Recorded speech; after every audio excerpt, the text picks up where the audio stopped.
العلم هو النور الهادي والمفتاح لكل الخير، من يرد الله به خيرا في الدين يفقهه فيدري. نفهم بالعلم القرآن، بالعلم يزيد الإيمان، وبه يمتاز الإنسان، وبفكر عال وبيان. تنزل بالعلم الرحمات، بالعلم تنال الجنات، وبه ترتفع الدرجات، وتضاعف فيه الحسنات.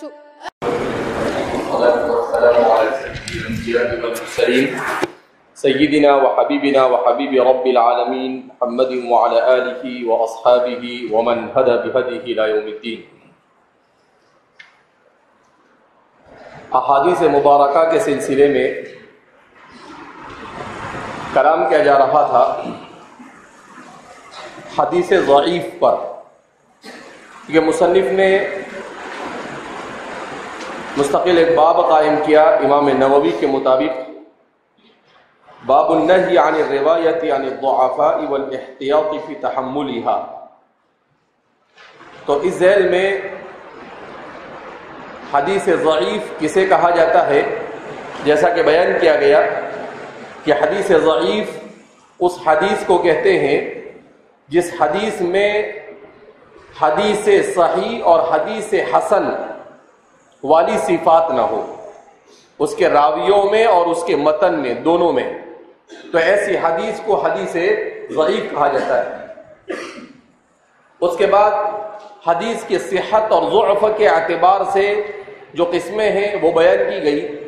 اس کے بعد اخیر میں مسئلہ بیان کیا جا رہا تھا کہ حدیث ضعیف یہ مستدل ہے یا نہیں، اس سے استدلال لیا جا سکتا ہے یا نہیں.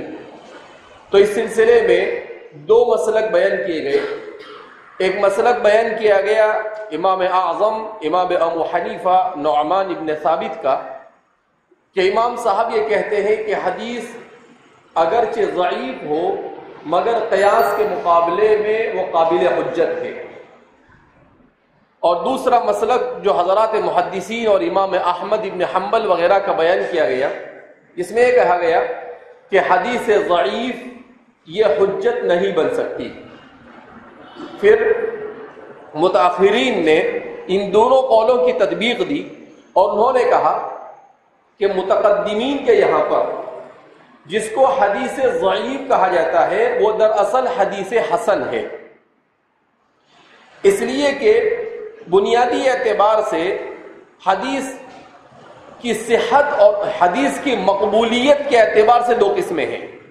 ایک ہے حدیث صحیح اور دوسری ہے حدیث حسن، اور عدم مقبولیت کے اعتبار سے حدیث ضعیف. تو فرماتے ہیں کہ متقدمین کے یہاں پر چونکہ اب تک کے اصطلاحات وضع نہیں کی گئی تھی، لہذا اس بنا پر جو یہ کہا جاتا ہے کہ امام صاحب نے حدیث ضعیف کو مستدل قرار دیا ہے اور اس سے قابل حجت بنایا ہے، تو اس کا مطلب یہ نہیں ہے کہ امام صاحب کے یہاں پر حدیث ضعیف جو متاخرین کے اصطلاح میں حدیث ضعیف ہے وہ مستدل ہے، بلکہ اس کا مطلب یہ ہے کہ امام صاحب کے یہاں پر حدیث صحیح کے ساتھ ساتھ حدیث حسن یہ بھی مستدل ہے. یعنی حدیث حسن کو گویا کہ متقدمین نے حدیث ضعیف سمجھا ہے. لہذا اس بنا پر ایک اختلاف لفظی ہے اور اصطلاحی اختلاف ہے، ورنہ نتیجے کے اعتبار سے تمام حضرات کے نزدیک احکام وغیرہ کے ثبوت کے لیے حدیث کا صحیح اور کم از کم اس کا حدیث حسن ہونا ضروری ہے.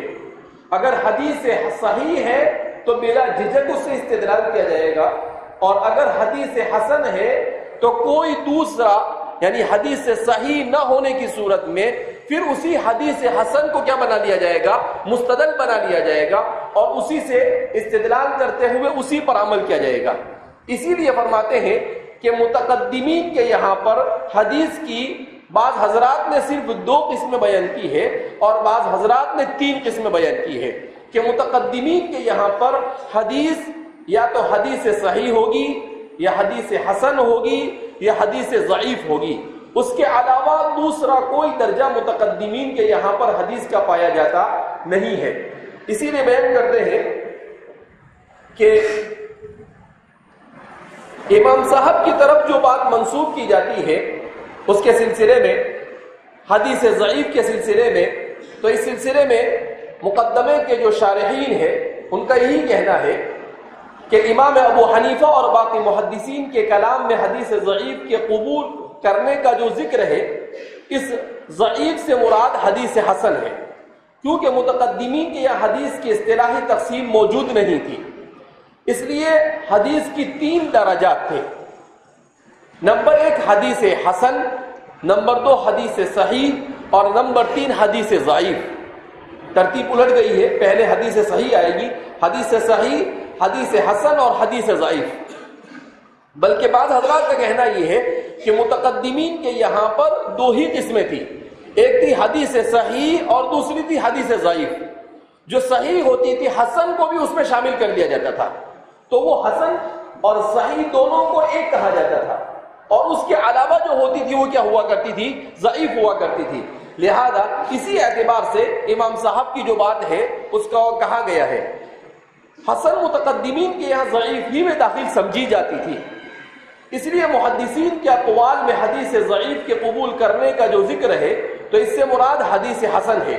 چنانچہ شیخ الاسلام ابن تیمیہ لکھتے ہیں کہ حدیث کو حسن ضعیف یعنی 3 قسموں کی طرف سب سے پہلے امام ترمذی نے تقسیم کیا ہے، امام ترمذی نے تقسیم کیا ہے۔ امام ترمذی امام مسلم کے تلامذہ میں سے بھی ہے اور ان کے ساتھیوں میں سے بھی ہے، اس لیے کہ ان دونوں حضرات نے امام بخاری سے ذانو تلمس طے کیا ہے۔ ان سے پہلے حسن کی اصطلاح موجود نہیں تھی، تو حدیث حسن کو سب سے پہلے متعارف کروانے والے امام ترمذی ہیں۔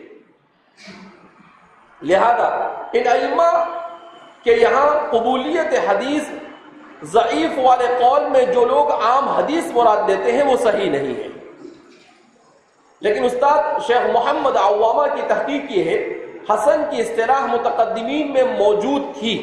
متقدمین کے یہاں پر بھی شیخ عوامہ فرماتے ہیں، جو اس وقت علم حدیث کے باب میں اتھارٹی مانے جاتے ہیں، شیخ عبد الفتاح ابو غدہ کے تلمیذ ہے، اور شیخ عبد الفتاح ابو غدہ یہ امام زاہد الکوثری کے تلمیذ ہے، تو فرماتے ہیں کہ ان کی تحقیق یہ ہے، شیخ عوامہ کی تحقیق یہ ہے کہ حسن کی اصطلاح متقدمین میں موجود تھی، اور امام ترمذی سے پہلے بھی محدثین نے حسن کی اصطلاح استعمال کی ہے۔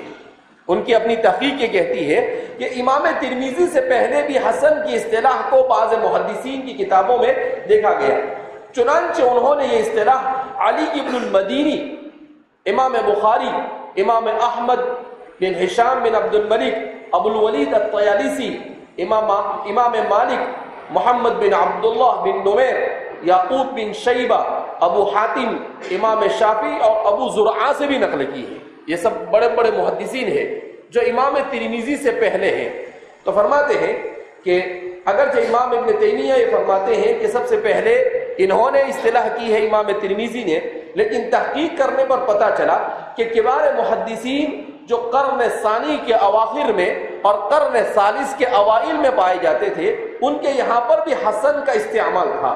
ہاں یہ ہو سکتا ہے کہ قرن ثانی کے اوائل میں اس کا استعمال نہ ہو، امام صاحب کا جو زمانہ ہے اس زمانے میں استعمال نہ ہو، حالانکہ یہ سب حضرات امام ترمذی سے مقدم ہے۔ لہذا یہ کہنا کہ حدیث حسن کی اصطلاح متقدمین کے یہاں موجود نہیں تھی، اور جب وہ ضعیف حدیث کی قبولیت کا ذکر کرتے تو مراد اس سے حسن ہوا کرتی ہے، یہ سب مناسب نہیں ہے، بلکہ ان ائمہ کے اقوال میں ضعیف سے ضعیف ہی اصطلاحی مراد ہوگی، البتہ اس کی قبولیت ان شروط کے ساتھ مشروط ہے جو پہلے گزر چکی ہے۔ تو شارحین مقدمہ کا کہنا یہ ہے کہ جو لوگ یہ کہتے ہیں کہ امام صاحب حدیث حسن مراد لیتے تھے، کہا کہ نہیں، ان کا کہنا ہماری سمجھ میں آتا نہیں۔ کیوں؟ اس لیے کہ حدیث ضعیف سے حدیث ضعیف ہی قابل استدلال۔ اس کی وجہ یہ ہے کہ حدیث ضعیف جو ہے وہ بہرحال کچھ نہ کچھ درجہ ثبوت کی حیثیت رکھتی ہے، جو میں آپ کو پہلے دن سے بتاتا چلا آیا ہوں کہ حدیث ضعیف یہ کچھ نہ کچھ درجہ ثابت ہوتی ہے۔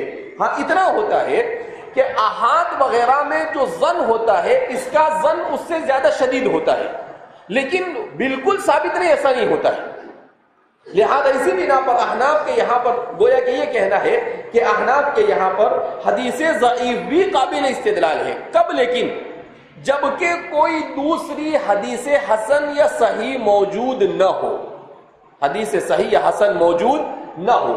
اگر حدیث حسن اور صحیح موجود ہے کسی مسئلے کے باب میں تو پھر حدیث صحیح پر عمل نہیں کیا جائے گا۔ ہاں حدیث صحیح اور حسن وغیرہ کوئی نہیں ہے تو اور قیاس پر عمل کرنے کی ضرورت پڑ رہی ہے، تو کہاں اس صورت میں حدیث ضعیف پر عمل کرنا بہتر ہے بجائے اس کے کہ قیاس پر عمل کیا جائے۔ تو اس لیے فرماتے ہیں کہ ان شرائط کے ساتھ عمل کیا جائے۔ اس تفصیل کا خلاصہ یہ ہے کہ حدیث ضعیف 4 اقسام کی طرف منقسم ہوگی۔ حدیث ضعیف 4 اقسام کی طرف منقسم ہوگی۔ نمبر 1 وہ حدیث ضعیف کی گویا کہ 4 صورتیں نکالی جا رہی ہیں۔ وہ ضعیف کہ جس کے ضعف کا جب متابع یا شاہد سے ہو گیا ہو، یعنی ایسی حدیث ضعیف ہو کہ دوسرے شواہد اور متابع ایسے موجود ہو جس کی وجہ سے اس حدیث کی ضعف میں کمی آ جاوے اور وہ حسن کے قریب پہنچ جائے، تو اب وہ ضعیف نہیں رہی بلکہ حسن کے قریب پہنچ گئی۔ اسی لیے حسن لغیرہ جس کو کہا جاتا ہے، اس کو کیا کہتے ہیں؟ حسن لغیرہ، جو دوسرے اسباب کی وجہ سے کیا بن جاوے؟ حسن کے قریب پہنچ جاوے۔ دوسری قسم حدیث ضعیف کی وہ حدیث ضعیف کہ جس کا ضعف متوسط درجے کا ہو، یعنی جس کے راوی کے متعلق ضعیف الحدیث یا مردود الحدیث یا منکر الحدیث کہا گیا ہو، یعنی بہت شدید نہ ہو، جیسے کذب وغیرہ کا احتمال نہ ہو، صرف اس کے راوی کے اوپر نکارت کے بارے میں کوئی حکم لگایا گیا ہو کہ وہ منکر الحدیث ہے، یا اس کا راوی ایسا ہو جس میں ضعف ہو لیکن سوء حافظہ وغیرہ کی وجہ سے ہو، کذب اور اتہام کذب وغیرہ نہ ہو، شدید نہ ہو، تو اس کو حدیث ضعیف متوسط کہا جائے گا کہ ایک متوسط درجے کی حدیث ضعیف ہے۔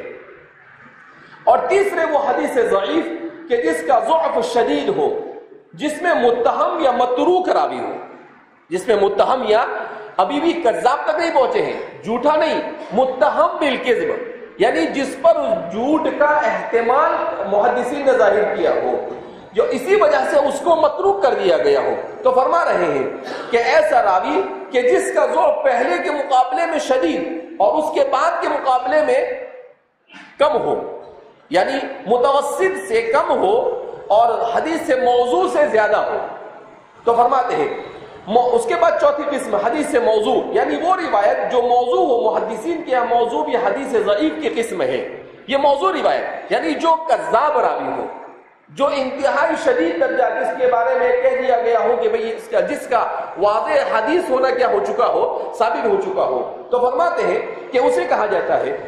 تو اس لیے فرماتے ہیں کہ حدیث ضعیف کو بھی ان 4 حصوں میں کیا کیا جا سکتا ہے، تقسیم کیا جا سکتا ہے۔ ایک ہے ضعیف جس کا نقصان کسی متابع سے ہو جاوے، دوسرا ضعیف جو متوسط درجے کی ہو، تیسرا ضعیف جو شدت اپنے اندر لیے ہوئے ہو، اور چوتھا جو انتہائی درجہ شدید ہو، یعنی جو موضوع کے درجے تک کیا ہوئی ہو، پہنچی ہوئی ہو۔ اب تک شیخ الاسلام ابن تیمیہ اور امام ابن القیم کے نزدیک جہاں پر محدثین حدیث ضعیف کی قبولیت کی بات کرتے ہیں، اس سے مراد صرف پہلی قسم ہے، لیکن استاد محمد عوامہ کی تحقیق کے مطابق قسم ثانی بھی قبولیت والے قول میں داخل ہے۔ قسم ثانی بھی قبولیت والے قول میں کیا ہے، یعنی حسن لغیرہ کے علاوہ جو متوسط درجے کی ضعیف ہے وہ بھی اس میں کیا ہے، داخل ہے۔ البتہ قسم ثالث اور رابع محدثین کے یہاں مقبول نہیں، جو متہم بالکذب راوی ہو اس سے منقول ہو، یا جو موضوع ہو، تو کہا اس سلسلے میں تو چونکہ اس کا ثبوت ہی صحیح نہیں، وہ ثابت ہی نہیں ہے، ایسا سمجھیے اس کو۔ تو فرماتے ہیں کہ البتہ قسم ثالث اور رابع محدثین کے یہاں مقبول نہیں۔ حدیث ضعیف پر احکام میں بھی عمل کیا جا سکتا ہے بشرطے کہ احتیاط کے پہلو پر مشتمل ہو۔ ہاں حدیث بہت زیادہ ضعیف ہو تو اس صورت میں احکام پر عمل کیا جائے گا، مگر فرماتے ہیں اس وقت جب کہ اس حدیث سے کوئی احتیاطی پہلو نکل رہا ہو۔ کیا پہلو نکل رہا ہو؟ احتیاطی پہلو نکل رہا ہو۔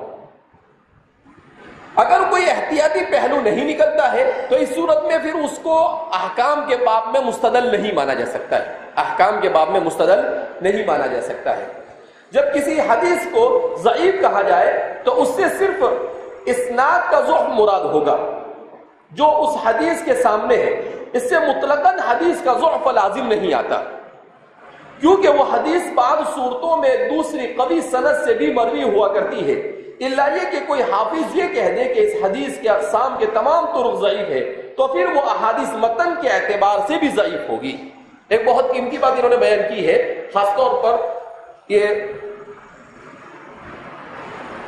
البانی کو سمجھنے کے لیے یہ بات بہت معین ہے کہ حدیث کے ضعف کے لیے صرف کسی ایک یا دو سند کا دیکھ لینا کافی نہیں ہے، بلکہ حدیث کے ضعف کو ثابت کرنے کے لیے جہاں پر اس کے اسانید اور ایک نہیں متعدد اسانید پر نظر کرنا ضروری ہے، وہیں پر اس کے متن پر بھی نظر کرنا ضروری ہے۔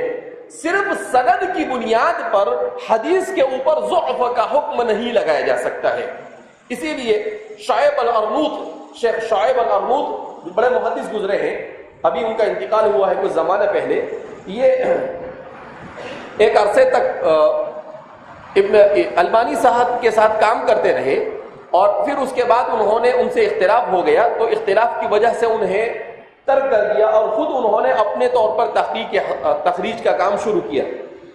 تو انہوں نے لکھا ہے کہ البانی صاحب ان کے یہاں پر ایک جو فنی غلطی ہے حدیث کے اوپر حکم لگانے کے باب میں، وہ فنی غلطی یہ ہے کہ یہ صرف سند کو دیکھ کر حدیث کے ضعف اور صحت کا حکم لگاتے ہیں اور متن پر نظر نہیں کرتے، جبکہ ہمارے قرن اول سے لے کر جب سے حدیث پر تحقیق اور تخریج کا کام شروع ہوا ہے، قرن ثانی سے لے کر اب تک کے جتنے بھی محدثین گزرے ہیں، ان تمام محدثین کے یہاں پر حدیث کے ضعیف ہونے کے لیے اس کی سند کے ساتھ ساتھ اس کے متن میں بھی ضعف کا پایا جانا ضروری ہے۔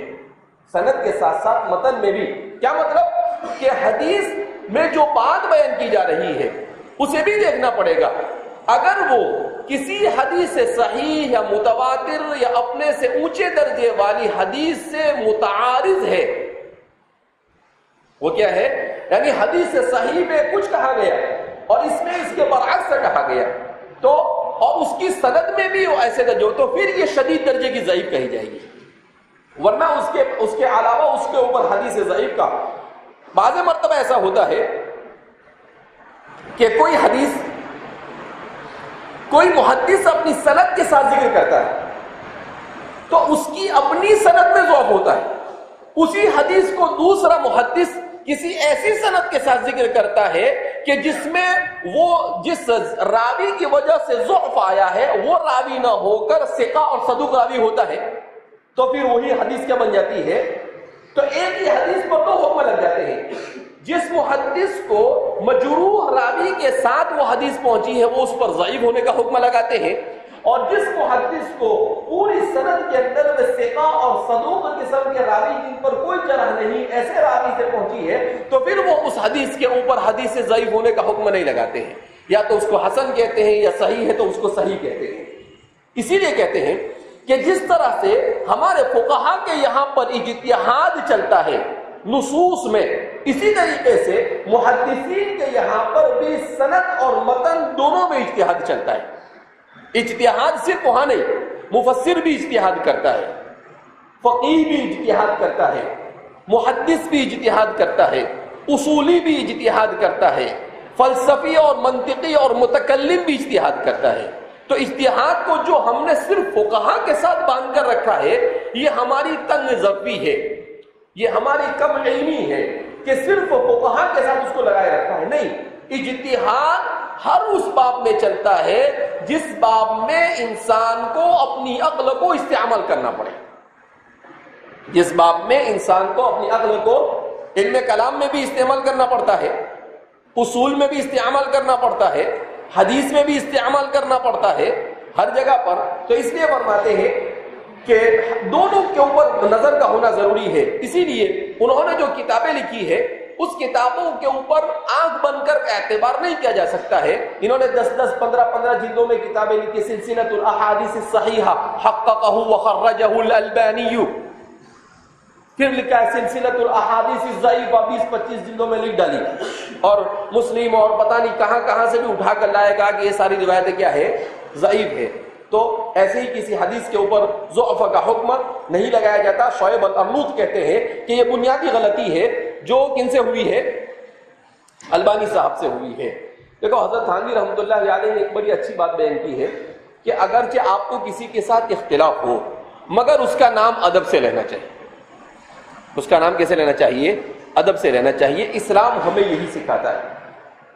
ہاں کوئی بالکل ایسا اختلاف ہو کہ جو اصول عقیدے سے تعلق رکھتا ہو تو اس سلسلے میں آپ تھوڑا سا سختی کر سکتے ہیں، ورنہ چھوٹے موٹے اختلاف ہو تو اس اختلاف کے موقع پر الفاظ کا انتخاب بھی ایسا ہونا چاہیے کہ سامنے والے کے نام کو ادب سے لینا چاہیے۔ حضرت تھانوی رحمۃ اللہ علیہ نے اس بات کو بیان کیا ہے۔ بہرحال تو یہ اس باب سے متعلق جو چیزیں ذکر کی تھی شارحین نے اسے بیان کیا گیا۔ اس کے بعد دوسرا باب ہم نے پڑھا، باب بیان ان الاسناد من الدین۔ تو ان الاسناد من الدین کے باب کے سلسلے میں بھی اس باب میں متعدد مسائل بیان کیے گئے ہیں۔ اس باب میں ایک مسئلہ تو یہ بیان کیا گیا ہے کہ راویوں پر جرح کرنی جائز ہے۔ راویوں پر جرح کرنی کیا ہے؟ جائز ہے، کیونکہ جرح میں اس لیے کہ جرح کا تعلق سند سے ہے اور سند کا تعلق دین سے ہے، لہذا بغیر سند کے کوئی روایت قبول نہیں کی جاتی ہے۔ بغیر سند کے کوئی روایت قبول کی جاتی نہیں ہے، جیسا کہ کل اس کو تفصیل سے سمجھایا جا چکا ہے۔ دوسرا مسئلہ یہ بیان ہوگا کہ روایت صرف ثقہ راویوں سے قبول کی جائے گی، ضعفاء کی روایت مقبول نہیں ہوگی، جس کی تفصیل اس سے پہلے گزر چکی۔ اور تیسرا یہ مسئلہ بیان ہوگا کہ راویوں پر جرح کرنا جائز بلکہ وجوہ جرح جب ناجائز ہے، جب وجوہ جرح موجود ہوں گے تو جرح ضروری ہوگی۔ یعنی اپنے طور پر آپ کسی کے اوپر بھی کلام نہیں کر سکتے، بلکہ کسی پر جرح کے لیے وجوہ جرح کا ہونا ضروری ہے۔ اب کوئی بھی آیا آج 15ویں صدی کا اور 14ویں صدی کا غیر مقلد آتا ہے اور امام ابو حنیفہ کے اوپر جرح کرتا ہے، لا یجوز، یہ جائز نہیں۔ جن کی امامت اور جلالت شان پر امت کا اتفاق ہو گیا ہو، ایسے کسی بھی امام کے اوپر کسی نے بھی جرح کی اس جرح کا اعتبار نہیں ہوتا ہے۔ ایک اصول ہے ہمارے محدثین کے یہاں پر، امام ابو حنیفہ پر کوئی جرح کرے گا اس کا اعتبار نہیں، امام شافعی پر کوئی جرح کرے گا اس کا اعتبار نہیں، امام احمد ابن حنبل پر کوئی جرح کرے گا اس کا کوئی اعتبار نہیں، امام بخاری پر جرح کرے گا اس کا اعتبار نہیں۔ کیوں؟ اس لیے کہ ان کی جلالت شان مسلمہ ہے۔ اتفقت الامت علی عدالتہم، امت ان کی عدالت پر متفق ہو چکی ہے، لہذا کوئی بھی ان کے بارے میں کچھ بھی کہے۔ اس لیے کہ ہمارے محدثین کے بارے میں یہ کہا جاتا ہے کہ محدثین خود یہ کہتے ہیں کہ اگر جرح کو مطلق مان لیا جاوے بغیر وجوہ کے تو اس صورت میں کوئی ایک امام بھی جرح سے بچ سکتا نہیں۔ کسی نے امام بخاری پر بھی جرح کر دیا، کسی نے امام مسلم پر کر دیا، کسی نے امام ابو حنیفہ پر کر دیا، کسی نے امام احمد ابن حنبل پر کر دیا، تو ہر ایک کے اوپر جرح ہو جاتا ہے۔ کیوں؟ اس لیے کہ جس کو جیسا پہنچا اس نے اس انداز میں جرح اپنے طور پر جرح کیا، لیکن ان جرحوں کا کوئی اعتبار نہیں۔ تو صرف امام صاحب کے ساتھ خاص نہیں، تمام ائمۃ المسلمین کے لیے یہ قاعدہ کیا ہے؟ مسلمہ ہے۔ تو بہرحال تو یہ بھی ہمارے یہاں پر جرح کو اس لیے تسلیم کیا گیا کہ دین کو محفوظ رکھنا تھا، جیسا کہ کل تفصیل سے بیان کیا۔ جرح محدثین کی اصطلاح میں راوی کے ان معائب کا ذکر کا نام ہے جن کی وجہ سے ان کی روایت کی صحت پر اثر پڑتا ہو۔ جرح کسے کہتے ہیں؟ جرح کی تعریف کر رہے ہیں کہ جرح محدثین کی اصطلاح میں راوی کے ان عیوب کا ذکر کرنے، ان عیوب کو ذکر کرنے کا نام ہے جن کی وجہ سے ان کی روایت کی صحت پر اثر پڑتا ہو، یعنی اس کی روایت کو صحیح کہنا مشکل ہو جائے۔ ابن حبان نے کتاب الضعفاء والمجروحین میں نقل کیا ہے کہ بعض لوگوں کے عیوب کا ذکر کیا جاتا ہے اور کسی کے ان کے عیوب کا ذکر جو اس میں موجود ہو شرعاً غیبت کہلاتا ہے، اور غیبت کرنا حرام اور گناہ کبیرہ ہے۔ دلیل میں حضرت ابو ہریرہ رضی اللہ تعالیٰ عنہ کی اس روایت کو پیش کرتے ہیں جو مسلم، ابو داؤد، ترمذی اور نسائی میں ان الفاظ کے ساتھ مروی ہے۔ عن ابی هريرة رضی اللہ عنہ انه قیل لرسول اللہ صلی اللہ علیہ وسلم ما الغیبۃ قال ذکرک اخاک بما یکرہ قیل افرأیت ان کان فیہ ما اقول قال فقد اغبطته وان لم يكن فیہ ما تقول فقد بہتته. بہتان جس کو کہتے ہیں. اس روایت سے معلوم ہوا کہ کسی آدمی کے ایسے وصف کا ذکر کرنا جس کے ذکر کو وہ ناپسند کرتا ہو غیبت ہے. اس لیے راویوں کے معائب کا ذکر کرنا جس کو محدثین کی اصطلاح میں جرح کہتے ہیں جائز نہیں ہے. ابن حبان کا مسلک ہے. ابن حبان کہتے ہیں کسی پر جرح نہیں کرتے. کیوں؟ کہا کہ حدیث صحیح کے خلاف ہے. کس کے خلاف ہے؟ اور حدیث صحیح کے خلاف کوئی کام آپ کر سکتے نہیں ہے. کہ مسلم کی روایت ہے, ابو داؤد کی روایت ہے, نسائی کی روایت ہے, یہ سب لوگوں نے اس کی تخریج کی ہے. تو کہتے ہیں کہ نہیں میں کچھ جانتا نہیں. امام ابن حبان کہتے ہیں. ابن حبان کہتے ہیں کہ اصل میں ان کی جو نیت ہے وہ اچھی ہے, اگرچہ ان کی بات کا اعتبار نہیں ہے لیکن نیت اچھی ہے. ان کا یہ کہنا ہے کہ بھئی جب حدیث میں کہہ دیا گیا کہ کسی کے عیب جو اس میں ہو اس کو اس کے پیٹھ کے پیچھے بیان کرنا کہ بعد میں اگر وہ سن لے تو اس سے تکلیف ہو, یہ غیبت ہے, تو وہ کہیں پر بھی ہو سب جگہ فٹ ہوگی. وہ چاہے حدیث کے باب میں ہو, چاہے جرح کے باب میں ہو, چاہے تعدیل کے باب میں ہو. باقی ابن حبان کے مسلک کے اعتبار سے تو مجروح ہوئی ان کو مزہ ہو جائے, اس لیے کہ کوئی مجروح نہیں ہو سکتا ہے. کیوں؟ اس لیے کہ جرح جائز نہیں ابن حبان کے مسلک کے مطابق. تو کسی پر جرح نہیں کر سکتے آپ, کسی کی برائی نہیں بیان کر سکتے ہیں. دین کا جو ہونا ہو سو ہو جائے. تو لیکن جمہور محدثین اور فقہاء کرام کے نزدیک ضعیف یا قابل جرح روات پر جرح کرنا بالاجماع جائز ہے. یہ ان کی رائے ہے, شاذ اور نادر کے قبیل سے ہے, جس کا کوئی اعتبار نہیں. اس کے جواز کے لیے بہت سارے دلائل پیش کیے جاتے ہیں کہ ایسا نہیں ہے کہ اس کے جواز کے لیے آپ کے پاس دلائل نہیں ہوگا. سب سے پہلے یا ایھا الذین آمنوا ان جاءکم فاسق بنبأ, اور آپ کا اس کا پس منظر معلوم ہے. قرآن کریم نے اس کے باوجود بھی اتنا شدید لفظ استعمال کیا, فاسقن کا لفظ استعمال کیا. اس آیت سے اس طرح استدلال کیا جا سکتا ہے کہ اللہ تبارک و تعالیٰ نے حامل فسق پر خود فاسق کا اطلاق فرمایا. اگر جرح جائز نہ ہوتی تو اللہ فاسق نہ کہتے. اور جرح کی صورت میں بھی محدثین اتنا ہی کرتے ہیں کہ راوی کے اس عیب کو ذکر کرتے ہیں جو اس میں موجود ہو. اسی طرح اللہ تبارک و تعالیٰ نے قرآن مجید میں حامل کفر و شرک و نفاق پر کافر, مشرک اور منافق کا اطلاق کیا ہے. مثلا زنا پر زانی کا اطلاق کیا گیا ہے. تو جس میں جو عیب ہو اس عیب کو بیان کرنا تاکہ اس کے شر سے لوگوں کو بچایا جاوے, یہ ضروری ہوتا ہے. اسی لیے فرماتے ہیں محدثین کے یہاں پر اصل میں ابن حبان متقی اور پرہیزگار انسان تھے. ویسے تو سبھی متقی تھے لیکن کسی کے یہاں پر درجہ تقوی کا درجہ شدید پایا جاتا ہے.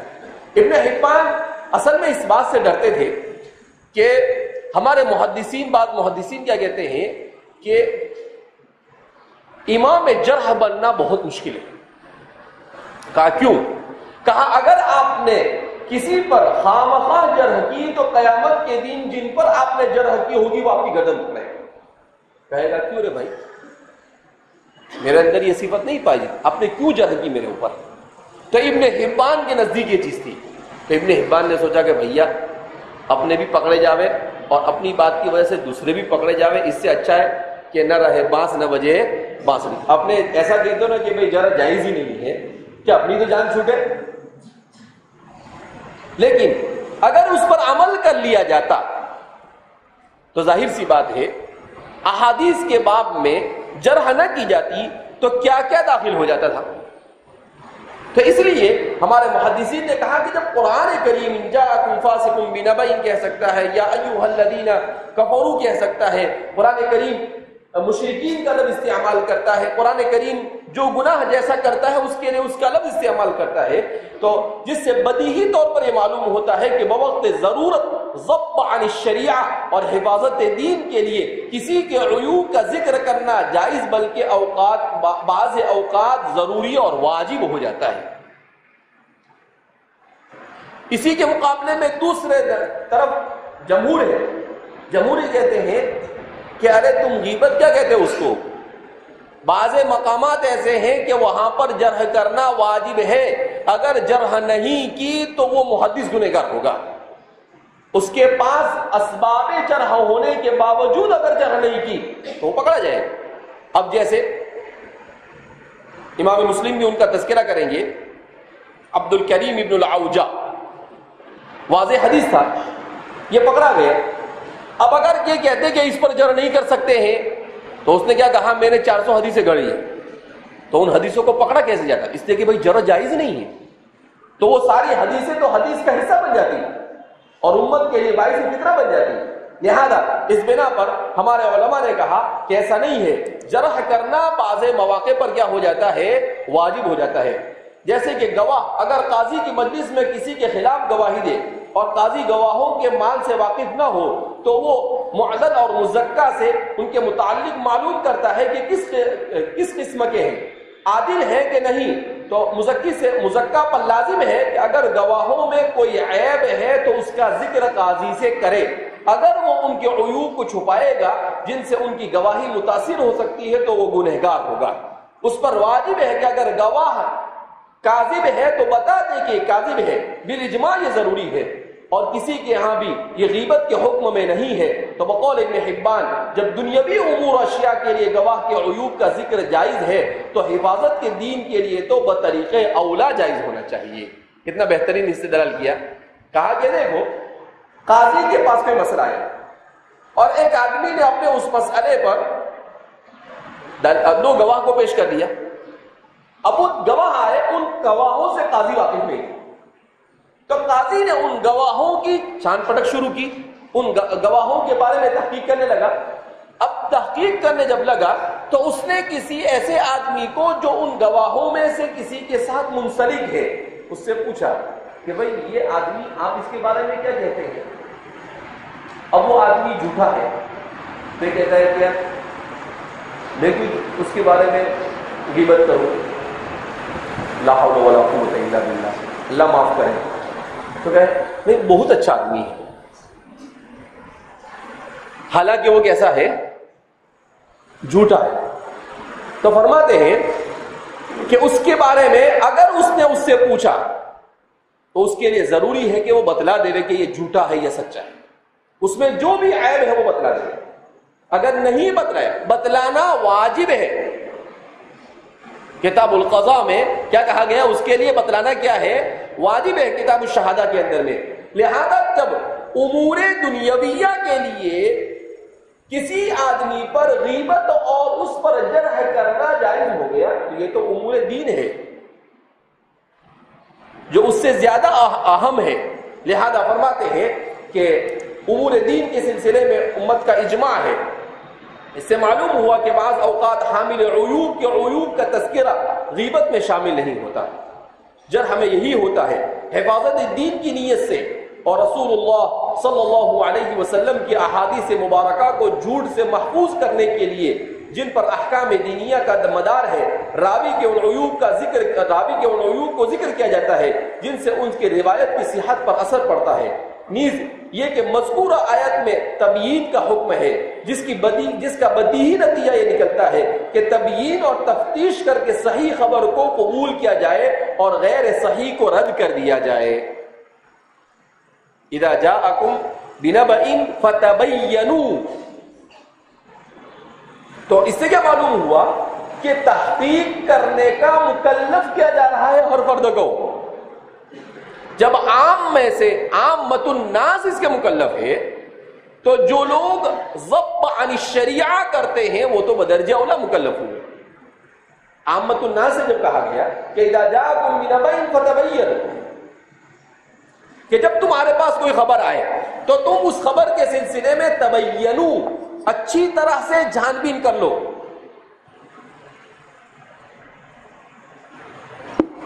تو اب ظاہر سی بات ہے کہ اس سے معلوم ہوا کہ اس کو ان کے عیوب کو بیان کرنا ضروری ہو جاتا ہے.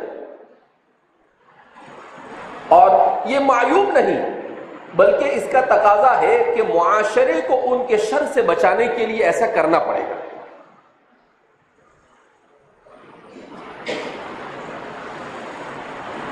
سبب علت کا ذکر کیا جائے کہ اس میں سبب سبب کی بنا پر فلاں خبر کو قبول نہیں کیا گیا ہے تو راوی کے عیوب کا تذکرہ سبب کے طور پر ذکر کیا جانا لازم اور ضروری ہوگا. راوی پر جرح کرنا لازم اور ضروری ہوگا اگر وہ واقعتاً جرح کا مستحق ہے تو.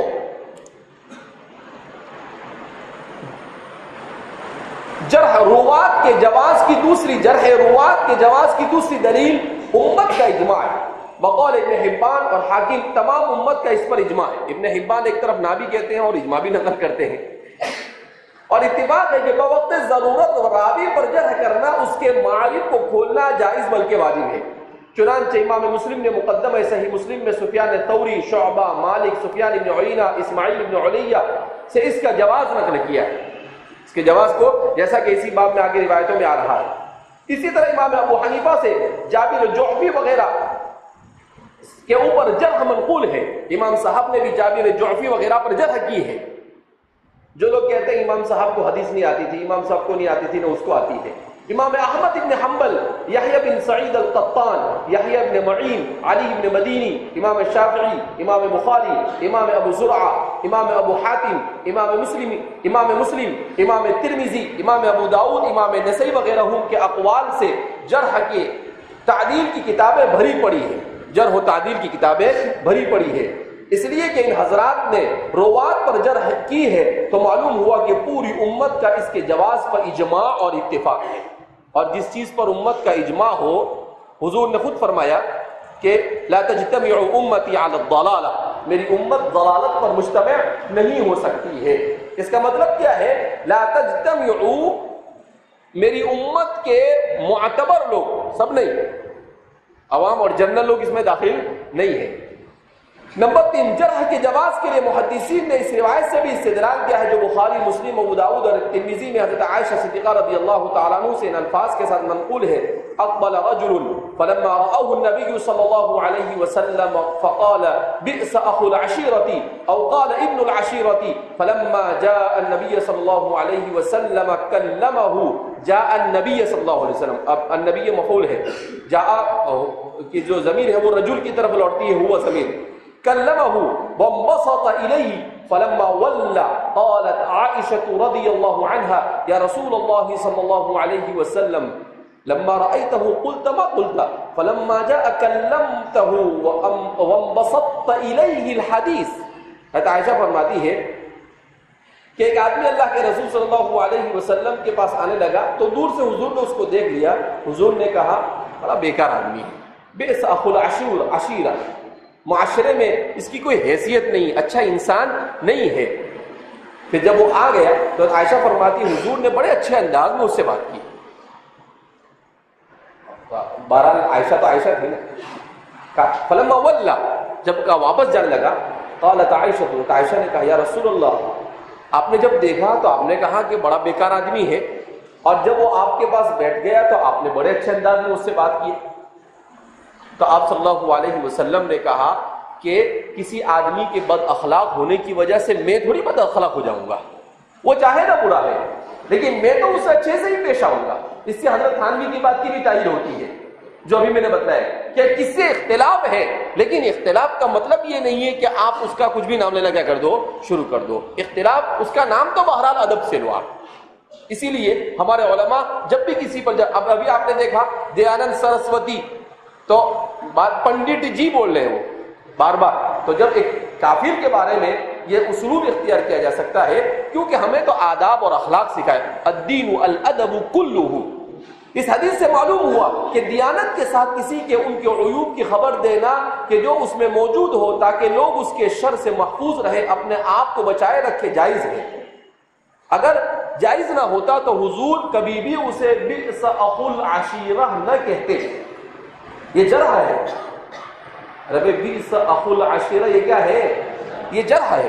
اب آپ کہیں کہ اس زمانے میں کہاں جرح تھی؟ ارے بھائی انہی چیزوں کو سامنے رکھ کر جرح و تعدیل کیا گیا ہے، مدون کیا گیا ہے.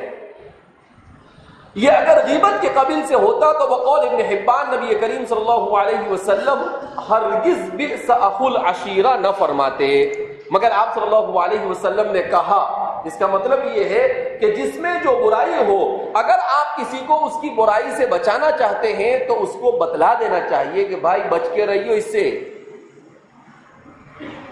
سے کیا کر کے رہیو، بچ کے رہیو۔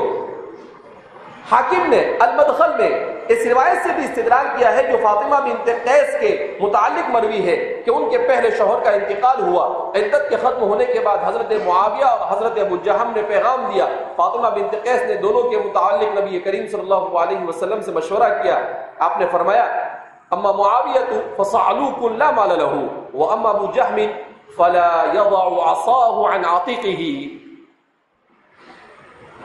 کیا مطلب کہ انہوں نے کہا کہ بھئی میں شادی کرنا چاہتی ہوں ان دونوں میں سے کسی ایک سے، تو آپ سے مشورہ لینا چاہتی ہوں۔ تو آپ صلی اللہ علیہ وسلم دیکھ معاویہ سے مت شادی کر لو، کہا کیوں؟ کہا صعلوک لا مال له، فقیر آدمی ہے، مال وال کچھ ہے نہیں۔ حضور جانتے ہوں گے کہ اس عورت کا مزاج کچھ اچھا ہوگا، اس کو اچھے سے کھانا پینا رہنا سہنا چاہیے، تو کہا کہ اس کے پاس کچھ ہے نہیں، ہاں اس لیے کچھ ملے گا وہاں پر نہیں۔ اور دوسرا وہ جو فلا یضع عصاه عن عاتقه کا مار میں مار کرتا ہے، یہ تو یا اس کا مطلب ہے فلا یضع عصاه عن عاتقه، اپنی لکڑی کو اپنے کھامبے سے اتارتا نہیں، اس کا مطلب کیا ہے؟ اچھے سے پٹائی کرتا ہے، یعنی غصے والا آدمی ہے، اس لیے مار پڑے گی اگر اس کے پاس گئی تو۔ اب اس حدیث میں بھی نبی کریم صلی اللہ علیہ وسلم کے ان کے احوال ظاہر کیے جو بظاہر غیبت کے قبیل سے نظر آ رہے ہیں لیکن حقیقت میں غیبت نہیں ہے۔ تو اسی طرح جرح روات میں راویوں کے احوال بیان کیے جاتے ہیں، مقصود غیبت کرنا نہیں ہوتا بلکہ ان کے احوال کا اظہار مقصود ہوتا ہے تاکہ ان کے ذریعے دین اور حدیث کی حفاظت ہو سکے۔ لہذا فرماتے ہیں کہ ان بنیادوں کی وجہ سے، اسی طرح فرماتے ہیں اگر بالفرض جرح روات غیبت کے قبیل سے ہو تو احول البلیتین کے اختیار کرنے کا قاعدے کے مطابق اس کے جواز معلوم ہوتا ہے، کیونکہ اگر راویوں کے معائب کا ذکر نہیں کیا جائے تو ان کے احوال مخفی رہیں گے، اور اس طرح بہت سے کذاب ضعیف راویوں کی غلط روایتوں سے دین کے احکام میں جو عظیم خلق ملک نقصان واقع ہوگا، تو ظاہر ہے کہ نقصان غیبت کے مقابلے میں بہت بڑا ہے۔ اس لیے مذکورہ قاعدے کے مطابق جب دو نقصان اس طرح جمع ہو جائے کہ کسی ایک سے فرار ممکن نہ ہو تو پھر چھوٹے نقصان کو اختیار کیا جاتا ہے جو جرح روات میں اس قاعدے کے مطابق بھی جائز معلوم ہوتا ہے، واللہ اعلم بالصواب۔ تو اس سے کیا معلوم ہو رہا ہے کہ جو جرح کی گئی ہے وہ جرح کا جواز ہمارے محدثین نے ایسے ہی فراہم نہیں کیا ہے بلکہ ان کے سامنے پوری شریعت ہے، ان کے سامنے پوری شریعت ہے، ان کے سامنے حضور صلی اللہ علیہ وسلم کے واقعات ہیں، ان کے سامنے قرآن کریم کی آیت ہے، ان سب چیزوں کو سامنے رکھ کر پھر انہوں نے فیصلہ کیا ہے کہ جب امور دنیا میں یہ ہو سکتا ہے تو ظاہر سی بات ہے امور دین میں تو اس کا ہونا بدرجے اولا ضروری ہے۔